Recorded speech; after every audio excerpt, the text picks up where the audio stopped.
他是大清王朝第一捕头，追捕犯人下手狠辣，哪怕对方手无寸铁，他也从不留活口。正因如此，他被江湖人尊称为万人斩。这一日，北京城发生重大劫案，200万两黄金不翼而飞。慈禧太后勃然大怒，差令紫禁城总卫士刘敬天在10天之内彻查此案。刘敬天有苦难言，这场劫案明显是有人精谋细算，匪寇来自五湖四海，哪里有可能在10天之内完成？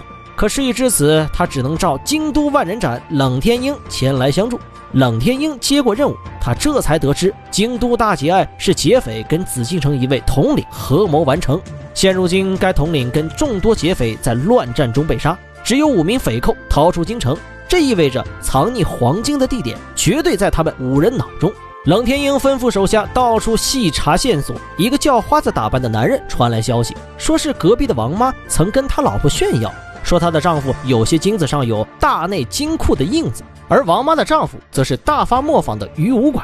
冷天鹰心智果断，立马召集5名精英下属，火速奔往大发磨坊。于五拐来不及反应，被冷天鹰抓个正着。冷天鹰不断用水呛他，于五拐也不是硬骨头，当场供出另外4人，他们分别是铁匠陶宝、太平军张龙、山匪王万武以及头头方逢甲。见于五拐供出同伙，冷天鹰不愿在他妻儿面前杀人，拿上他分到手的100两金子就要走。可于五拐不知死活，竟想趁冷天鹰离开时偷袭，结果被瞬间反杀。于五拐的妻儿无力哭泣，只能使劲捶打冷天鹰，以此宣泄愤怒。冷天鹰没有理会，径直离开。夜里，6人来到一座破庙休息，趁冷天鹰不在，手下开始讨论磨坊发生的一切。有人认为每个人都有生存的权利，就算他们犯了法，做捕快的也不能随意处死他。也有人认为对付那些为非作歹的人就不应该拖泥带水，一个捕快就应该成为冷天鹰那样铁面无私的万人斩。这2个观点几乎是全天下人对冷天鹰的2种看法。正要休息，捕快蓬莱突然好心泛滥，他拿着干粮要去分给破庙外边的灾民吃。他哪里知道，这群所谓的灾民全部都是匪徒。蓬莱久久不曾回来，4人出去找寻，独自留在庙中的冷天鹰骤然遭遇刺杀。幸亏冷天鹰警惕性极强，几个匪徒不是对手。只是可惜，当他们找到蓬莱，他已经成了一具尸首。淘宝张龙失败离去，但他们不愿就地等死，而是决定把方逢甲、王万武找出来。4个人杀他1个，张龙说干就干，连夜离去。傻乎乎的淘宝听信谎言，在这里等待消息，却不知自己已被张龙出卖。冷天鹰寻迹上门，在海边挑断淘宝脚筋，他对淘宝的求情视而不见，一刀就把人头砍下。可奇怪的是，他在淘宝这里也只找到300两黄金。直到铁匠已死，已经成为俘虏的张龙再度求情冷天鹰放他走，冷天鹰却在此时突然变脸。他确实说过免去张龙死罪，但可没说过要饶他的命。张龙也知道冷天鹰杀人不眨眼，他一早就设下埋伏，协助隐匿的众匪悄然出现，他们齐攻上山，在这里点燃大火，想要烧死冷天鹰。手下为让冷天鹰脱困，用生命扑灭一个角落，让冷天鹰顺利逃脱。拿上长剑，冷天鹰直奔张龙，在海中将他干掉。他如今的队伍只剩3人。3人来到一处客栈，准备休息一晚，明天继续寻找剩余劫匪的下落。可在这客栈之中，冷天鹰见到自己宿命之敌范金鹏。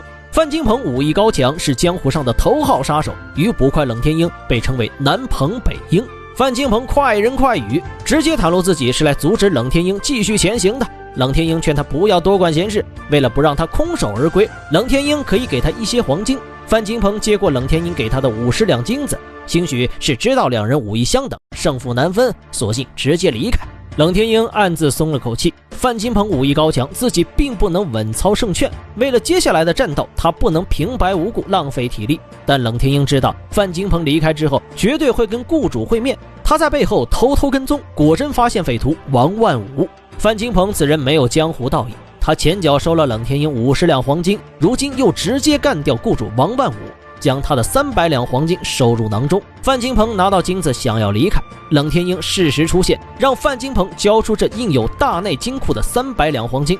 范金鹏不愿交钱，他知道这一战避无可避，先发制人甩出几针蝎子镖，冷天鹰及时躲过，他的手下却中了招。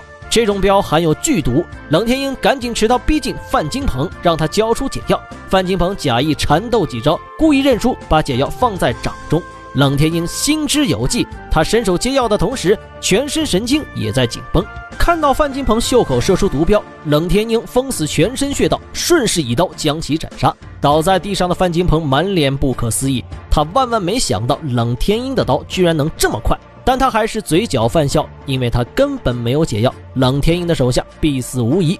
是夜，大雨倾盆，仅存的一名捕快劝诫冷天鹰，现如今他们两人都已经受伤，劫匪只剩一个方逢甲，不如先回京城治好伤，之后再战。冷天鹰严词拒绝，他收到的命令是在10天内追回200万两黄金，这点轻伤对于捕快来说算得了什么？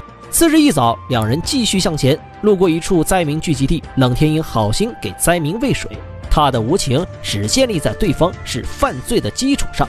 可谁也没想到，一个个弱不禁风的灾民居然全是方逢甲的手下。冷天鹰一个不察，被打成重伤。慌乱之中，他爬上了方逢甲的马背。马儿被方逢甲豢养许久，习惯性载人回家。方逢甲的盲人闺女以为他是父亲好友，主动把他救下。没过多久，受伤的方逢甲也赶了回来。当他发现冷天鹰就在家中，方逢甲大惊失色，两人在房内拔刀相向。为了不误伤到女孩，他们决定去屋外决斗。一番缠斗之下，方逢甲重伤逃脱，眼看他的手下就要冲来，仅剩的一名捕快提出独自阻拦。冷天鹰咬牙后退，顺着血迹找到方逢甲，也因此得了一个惊天大秘密。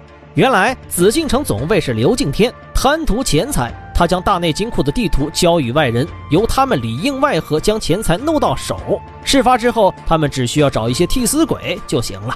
但刘敬天为人不正，心狠手辣，他到手200万两银子之后，只分给他们仅仅2000两，他方逢甲拿的大头也只有1000两。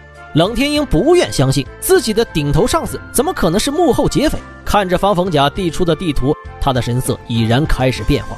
与此同时，破庙外边，刘敬天派出的弓箭手小队赶到。当他们开始朝破庙射出火箭，冷天鹰确定了，由于他自己追捕犯人从不留活口，刘敬天正是要利用这一点把所有知情人通通干掉。冷天鹰想要冲出去拼命，方逢甲却劝他不要白死。他告诉冷天鹰，自己在这里藏有一处密道，他只需要冷天鹰答应一点，以后由他照顾他的女儿。看到破庙烧焦的尸体，刘敬天暗自窃喜。然而没过2天，冷天鹰就直接潜入京城杀了过来。刘敬天被手下重重维护，逃回府内。冷天鹰毫不留情，这一日死在冷天鹰手下的公族足足超过100人。